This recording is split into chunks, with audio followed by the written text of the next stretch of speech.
చిన్న చిన్న తప్పులు చేస్తుంటేనే చట్టం వదిలిపెట్టడం లేదు. అట్లాంటిది వేల కోట్లు దోచుకు తింటే ఎందుకు వచ్చేస్తారు? పెద్ద మనుషులు కాబట్టి కాస్త లేట్ అవ్వచ్చు, కానీ ఖచ్చితంగా శిక్ష అనుభవించాల్సిందే. పరిస్థితులు చూస్తుంటే జగనన్న అరెస్టుకు లోన అంతా రెడీ అయిపోతుందేమో అనిపిస్తుంది. ఇప్పుడు లిక్కర్ స్కామ్ కేసులో ఈడీ చాలా సైలెంట్ గా పనిచేసుకుంటూ వెళ్తుంది. పెద్ద విషయం ఏంటంటే ఇప్పుడు ఆ విజయసాయి రెడ్డికి ఈడీ నోటీసులు ఇచ్చింది. 22వ తారీఖున ఈ విచారణకు రావాలని పిలిచింది.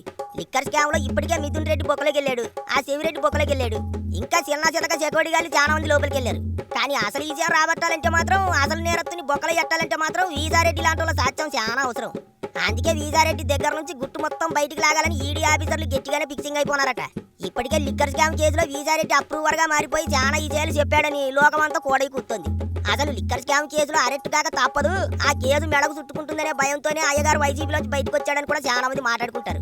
ఆ భయంతోనే బీజేపీలో చేరిపోవాలని ప్రయత్నాలు చేశాడని కూడా అందరికీ తెలుసు. అయితే ఎంత భయపడ్డా సరే జగనన్న గురించి ఇంకా చాలా విషయాలు వీజారెడ్డి దాచిపెట్టాడనేది ఈడీ అనుమానం అన్నట్టు. 5 ఏళ్లు లిక్కర్ దందా చేసి 3,500 కోట్లు పక్కదారి పట్టించారట. జగనన్న తాను తయారు చేయించిన మందే ప్రభుత్వ దుకాణాల్లో అమ్ముకొని ప్రతి మద్యం కేసు మీద 200 దాకా లంచాలు వసూలు చేసినట్టు తేల్చారట. అసలు ఈ స్కామ్ కు సంబంధించిన మీటింగులన్నీ వీజారెడ్డి ఇంట్లోనే జరిగాయని కూడా ఈడీకి తెలిసిందా అంటున్నారు.